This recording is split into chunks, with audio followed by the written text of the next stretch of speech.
राधे राधे, जय श्री कृष्ण।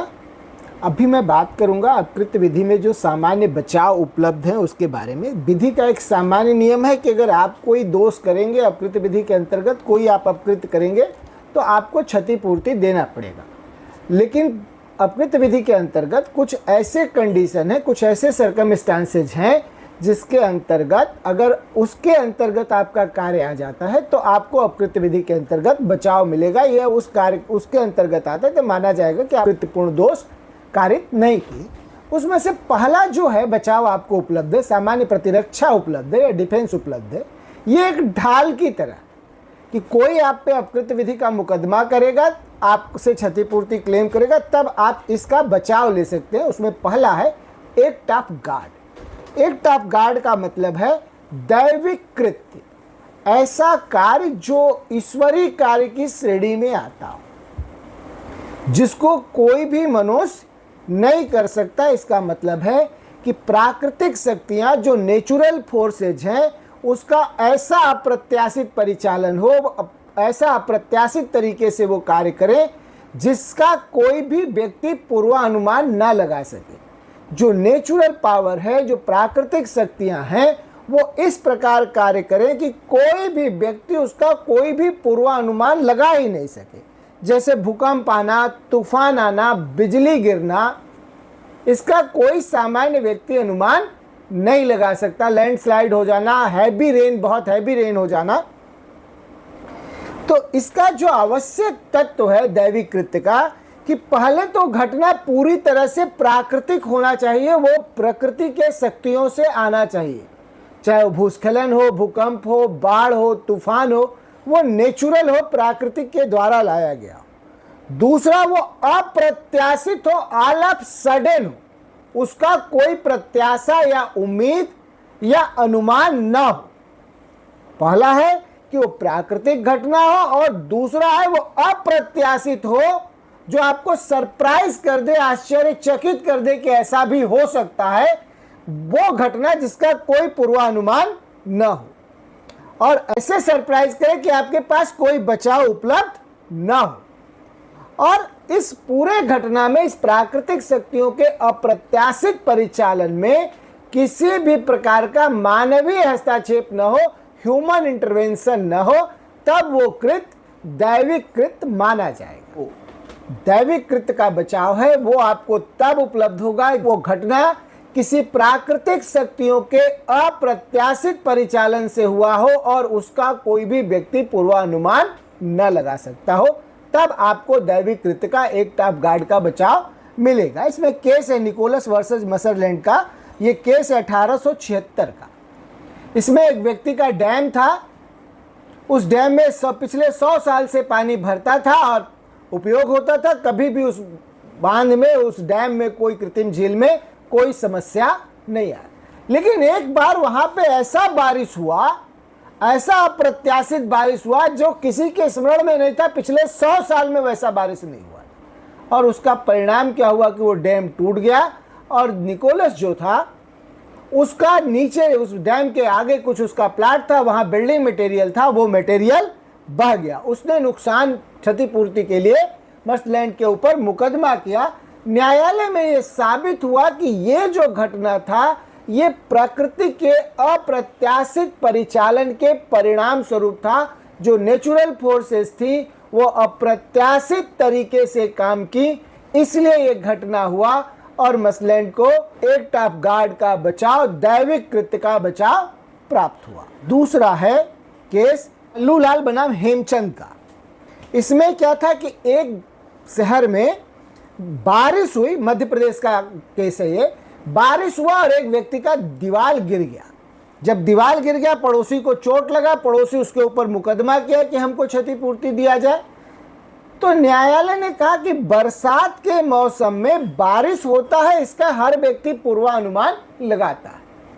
और बरसात के मौसम में जो सामान्य बारिश है, मान लीजिए 50 मिलीमीटर बारिश होता है, तो कभी 40 होता है, कभी 60 होता है, कभी 50 होता है, कभी 65 होता है, कभी 70 होता है।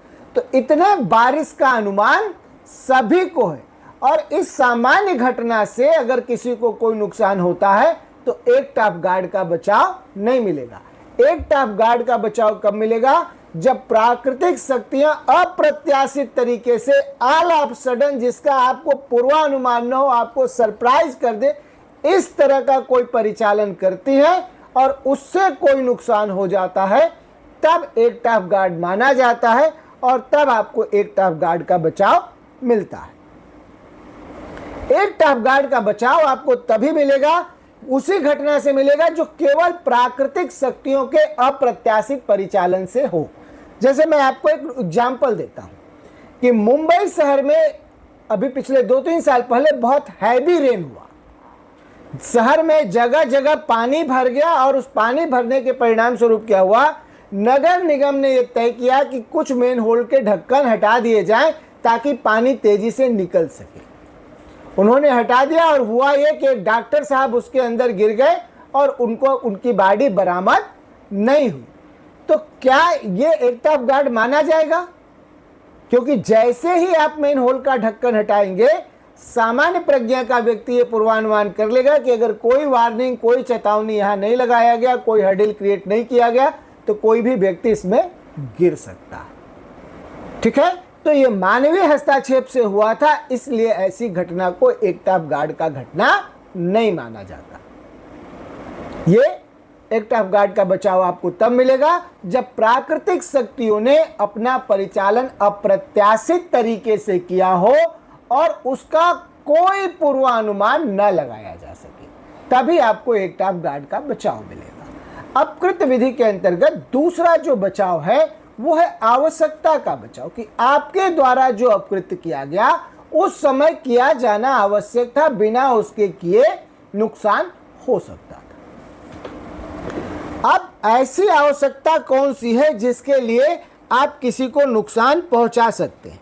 ऐसी आवश्यकता है कि अगर कोई बड़ा घटना घटित हो रहा है, उस बड़े घटना को टालने के लिए, उस बड़े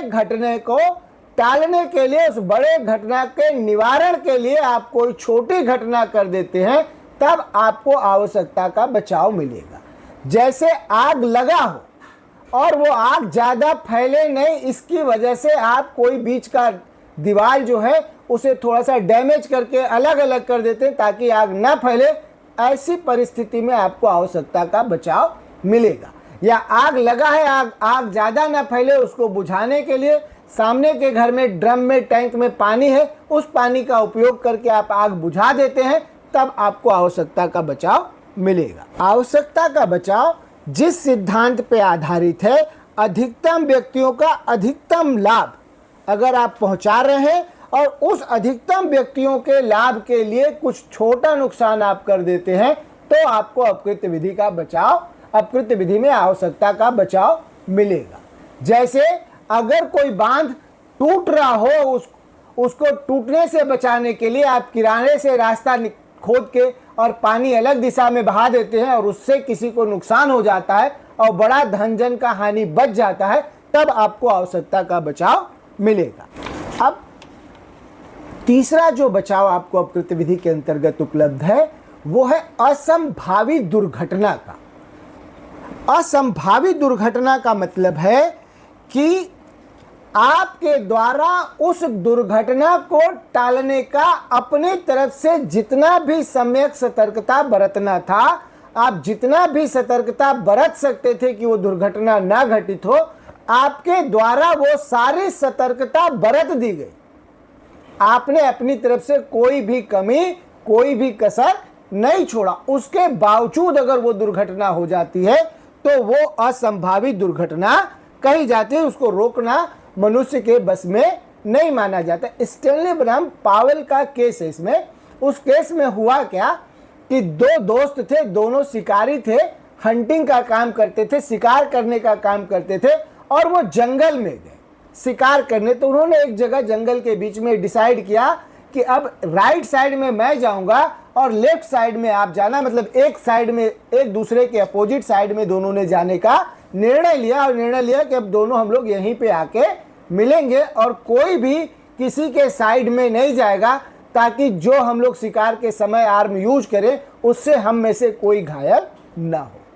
लेकिन एक दूसरा जो साथी था स्टैनले, वो पावेल के क्षेत्र में आ गया और उस पर निगाह रखने लगा। उसे पावेल को कुछ आवाज सुनाई दी, उसे लगा कोई जंगली जानवर है, उसका शिकार किया जा सकता है। उसने आवाज लगा के पूछा कौन है कौन है। जब कोई आवाज नहीं आई तो उसने फायर कर दिया और वो उसका दूसरा साथी घायल हो गया।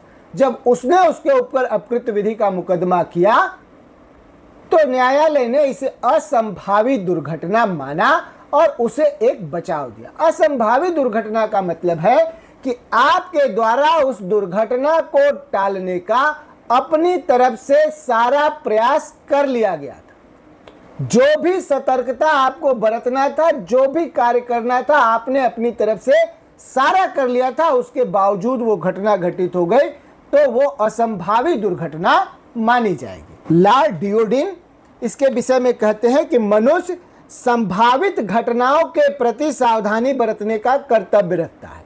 जो वो सोच सकता है, जो अनुमान लगा सकता है, जिसकी संभावना है, उसके प्रति वो सावधानी बरतने का कर्तव्य रहता है।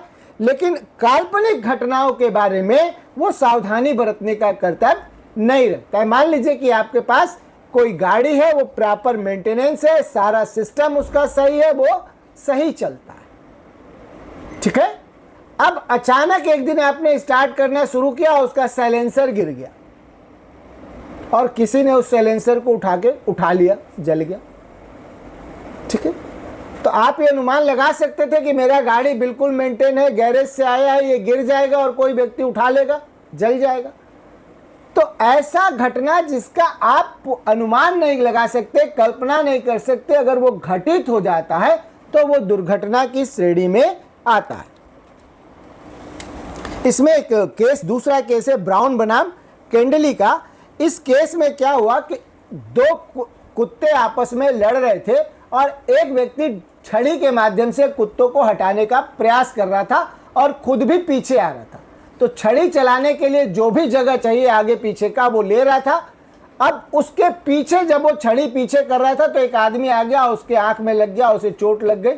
जब उसने उसके ऊपर मुकदमा किया तो ये माना गया कि ये दुर्घटना है, ये असंभावित दुर्घटना है और इसमें उसको क्षतिपूर्ति का, अपकृत्य से उसको बचाव प्राप्त हुआ।